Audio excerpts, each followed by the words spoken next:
ओम गणेशाय नमः। नमस्कार, मैं अविनाश सिंह। आज हम बात करेंगे लग्न के स्वामी लग्नेश यदि चतुर्थ भाव में बैठे हों तो कैसा फल होता है।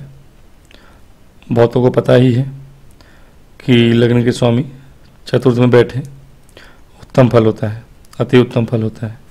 चतुर्थ भाव, इस घर को आप चतुर्थ भाव कहते हैं। जो गिनती लिखी है वह भाव भी समझ सकते हैं, कालपुरुष की कुंडली है इसलिए ऐसे ही गिनती लिखी जाती है, ऐसे ही भाव गिने जाते हैं। हालांकि ये जो लिखा है गिनती ये राशियां हैं, लेकिन मेष लग्न की राशि है इसलिए 1 नंबर से ही शुरू हो रहा है।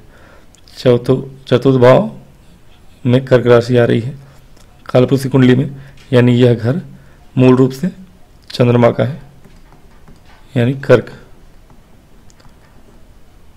राशि यहाँ बनी हुई है, चंद्रमा की राशि। चंद्रमा का मूल रूप से यह घर है, यानी इस क्षेत्र में चंद्रमा बली होते हैं। ये पूरा ही क्षेत्र मान लीजिए चंद्रमा इस तरफ बली होते हैं और इस तरफ सूर्य बली होते हैं। अगर इस क्षेत्र में सूर्य हैं तो बली हुए दिग्बली, दिशा बली, और इस क्षेत्र में चंद्र बली होते हैं। क्योंकि यहाँ पर यानी कर्क राशि में जब भी सूर्य होते हैं तो बारिश का समय होता है, मेष राशि में सूर्य होते हैं तो भीषण गर्मी होती है, उच्च के सूर्य होते हैं उस समय। हमारे यहाँ ऋतुओं के हिसाब से भी आप समझ सकते हैं, सूर्य के गोचर से ऋतुओं को समझ सकते हैं आप। हर राशि यानी जिस डिग्री में भी जाते हैं सूर्य उस समय उस तरह का परिवर्तन मौसम होता है। तो चंद्रमा बली है, यानी चंद्रमा जल है, जल के भाव में जब सूर्य आते हैं तो बारिश का मौसम होता है हमारे यहाँ। चतुर्थ भाव चूँकि जल है, कोमलता है, निर्मलता है, माता का विचार हम करते हैं, चंद्रमा को माता के समान ही मानता है आदमी, माता का भाव है ये, सुख भाव भी बोलते हैं इसे। हालांकि माता और पिता दोनों का ही। लग्न के स्वामी जिसके चतुर्थ में बैठे हों यानी लग्नेश, यहाँ मंगल है, कोई भी हो सकता है। अगर वो आके चतुर्थ में बैठ जाए तो उसे माता पिता का सुख प्राप्त होता है। ठीक है, सिर्फ माता का नहीं, हाँ माता पिता दोनों हैं, लेकिन माता का विशेष रूप से सुख प्राप्त होता है, लेकिन माता और पिता दोनों का ही। चतुर्थेश अगर अच्छे हों और चतुर्थ भाव शुभ हो, शुभ ग्रह यहाँ बैठे हों तो माता का स्वास्थ्य अच्छा रहता है।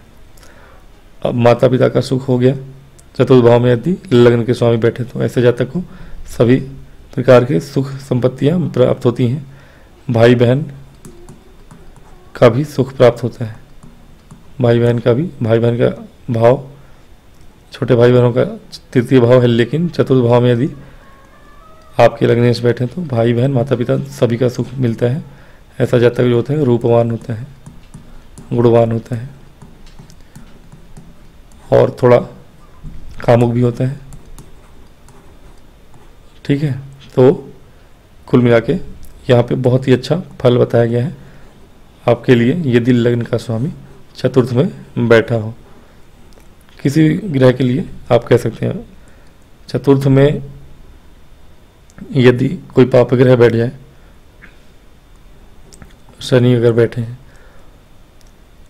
अथवा सूर्य बैठे हैं, अब कहाँ के स्वामी होकर बैठे हैं ये डिपेंड करता है, ये आवश्यक हमेशा नहीं। लग्नेश ठीक है, लग्न के स्वामी अगर मंगल है, यहाँ मंगल बैठे हैं, अच्छी बात है, ये तो आपको लाभ कराएंगे। इनके अतिरिक्त अगर कोई बैठा हो और दुस्थान का स्वामी होकर बैठ जाए, यानी मान लीजिए कि षष्ठेश होकर बैठे हो सूर्य अथवा शनि, यहाँ 10 और 11 लिखा हो या 10 11 यहाँ लिखा हो और यहाँ के स्वामी यहाँ बैठ जाए, सूर्य या शनि में से कोई क्रूर ग्रह, सूर्य तो दिग्बली नहीं होते यहाँ पे और भी परेशान करेंगे। अगर षष्ठेश होकर सूर्य बैठ जाए, ठीक है, तो ये समझिए कि ये आपके लिए अनिष्टकारी हो जाएगा। फिर ज्योतिष में अधिक चीज़ों को गहन अध्ययन करके ही समझना चाहिए। लग्न के स्वामी का वहाँ होना अति उत्तम है आपके लिए। भूमि भवन वाहन की प्राप्ति जीवन पर्यंत होती रहेगी, ये आपके सुख भाव है, सुख प्राप्त होगा। लग्न का स्वामी अगर चतुर्थ भाव में है तो आपको माता का सुख, घर का सुख, परिवार में रहने का सौभाग्य, अपने घर में रह के ही काम करेंगे आप और प्रॉपर्टी से संबंधित काम करेंगे, लेकिन आपके पास संपत्ति भी बहुत होगी। आप यदि ये शुभ ग्रह कोई अच्छा ग्रह बैठा हो, मान लीजिए कि यहाँ पे आपके 9 नंबर लिखा है या 12 नंबर गुरु है और गुरु यहाँ बैठे हों, लग्न के स्वामी हो गए, इसका मतलब है कि आप जीवन पर्यंत धनवान रहेंगे। ये धन एक तरह से राजयोग भी बन रहा है। गुरु अगर लग्न के स्वामी होकर चतुर्थ में बैठे हैं, यानी कि हालांकि ये त्रिकोण भी गिना जाता है, त्रिकोण के स्वामी होकर केंद्र में बोल सकते हैं आप, या केंद्र के स्वामी केंद्र में बोल सकते हैं, तो ये राजयोग भी बना रहे हैं। और गुरु जैसा शुभ ग्रह है अगर चतुर्थ में बैठा है, ये दिग्बली भी होते हैं यहाँ पर, हालांकि दिग्बली मेष में होते हैं, लेकिन यहाँ पे अगर 4 नंबर लिखा है, मेष लग्न है तो बात अलग है, लेकिन मेष लग्न नहीं, यहाँ पे 9 नंबर या 12 नंबर यानी धनु लग्न या मीन लग्न की बात हो रही है। फिर भी अगर 12 है यहाँ पे 1 2 3 यहाँ मिथुन राशि बनेगी, 9 है यहाँ पे 10 11 12 यहाँ पे इनकी स्वयं की राशि बनेगी। यानी कि यदि धनु लग्न है आपकी, यदि 9 नंबर है लिखा है तो यहाँ 12 नंबर लिखा होगा और गुरु अपनी ही राशि में बैठेंगे राजयोग बनाकर।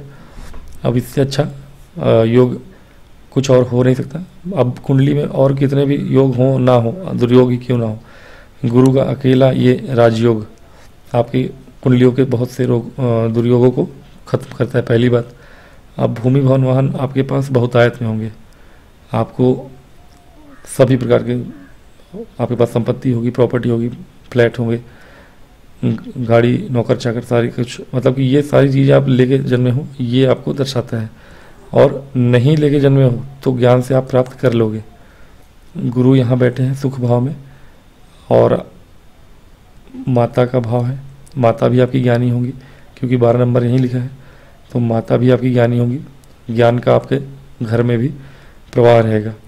तो ये तो एक बहुत ही शुभ योग बन गया। लेकिन अगर मान लीजिए दुर्योग बनता हो, अगर मान लीजिए शनि की बात करें, 11 नंबर यहाँ लिखा है या 10 नंबर, कुंभ लग्न या मकर लग्न है और शनि यहाँ बैठे हैं, ठीक है। अगर मकर लग्न होगा तो यहाँ पे नीच के शनि हो जाएंगे, यानी कि 10 नंबर यहाँ लिखा है तो शनि यहाँ नीच के हो गए।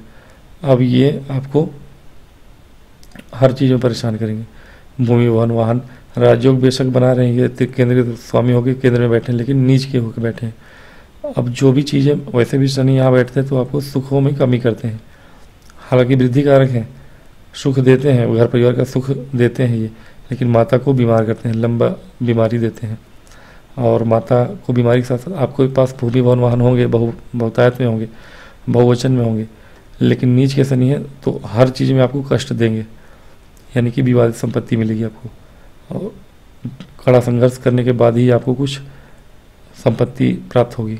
भूमि हो या मकान हो, ये मतलब बहुत सिंपली आप पाएंगे नहीं। जब तक आप कड़ा संघर्ष नहीं करते तब तक आपको ये चीज़ें प्राप्त नहीं होगी, आसानी से सरलता से प्राप्त नहीं होने देंगे शनि, और विशेष रूप से नीच में है तो।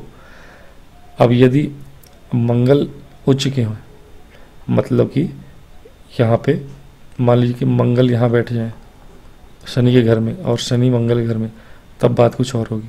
शनि उच्च के हो गए, एक दूसरे के घर में बैठ गए, तो फिर आपको ये सारा सुख देंगे। मंगल खुद ही राजयोग बना रहे हैं लग्न में बैठ के, तो फिर आप कहना ही नहीं। तो ये हाइपोथेटिकल एग्जाम्पल्स हैं, हाइपोथेटिकल नहीं कहूँगा मैं, कहीं ना कहीं ऐसा हो भी सकता है, किसी की कुंडली में हो ऐसा योग कि शनि आपके चतुर्थ में बैठे हैं मेष राशि में, मकर लग्न की कुंडली है और मकर में, यानी यहाँ पे मंगल बैठ जाए और यहाँ पे शनि बैठ जाए 1 नंबर में।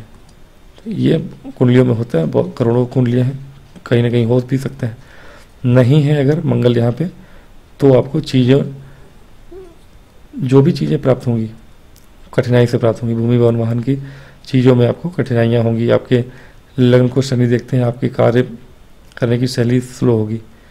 आपके 10वें भाव को शनि देखते हैं तो बिना संघर्ष के कुछ प्राप्त होगा नहीं आपको। तो ये चीज़ें हैं। 6ठ भाव को शनि देखते हैं, गोचर में जब यहाँ आएंगे तो आपको रोग ऋण शत्रु दिनों से परेशान करेंगे, जो कि नीच के शनि है, इनकी नीच की दृष्टि 6ठ भाव पे है, तो ये पूरी तरह से आपको परेशान कर सकते हो। ये आवश्यक हमेशा नहीं है कि क्या किसी स्थिति में लग्न का स्वामी है या कोई भी यहाँ ग्रह, अब आवश्यक नहीं कि लग्न का स्वामी ही वहाँ बैठा हो सकता है कि लग्न के स्वामी आपके बुध हैं और बुध यहाँ बैठे हैं, राजयोग तो बना, लेकिन हो सकता है इनके साथ राहु बैठे हो।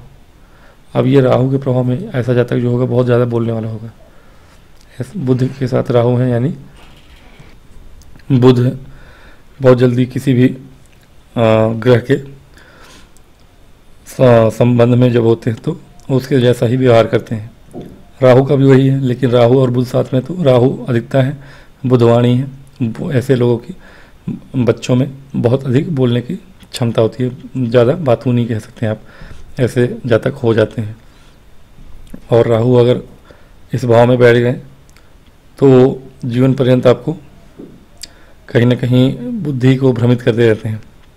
आप छोटा नहीं सोचेंगे, आप सिंपल काम नहीं करना चाहेंगे, जब भी सोचेंगे बहुत हाईवे माईवे है ना, तो वो चीज़ें भी परेशान कर सकती हैं। तो ये आवश्यक नहीं कि लग्न का स्वामी आपके चतुर्थ में बैठा तो सब शुभ हो, जैसा कि बताया गया है किताबों में। ये डिपेंड करता है कि आपकी कुंडली कैसी है और आपके चतुर्थ भाव क्या बल कैसा है, सर्वाष्टक में कैसे हैं, यहाँ कौन कौन से ग्रह देख रहे हैं, कौन कौन सा ग्रह बैठे हैं, और शुभ ग्रह हैं कि अशुभ ग्रह हैं। ये सब विचार करके ही आप जान सकते हैं कि इस भाव में कैसा आपका प्रभाव है, कैसा फल है। आज की वीडियो में इतना ही, मिलता हूँ नेक्स्ट वीडियो में, तब तक के लिए मुझे आज्ञा दें।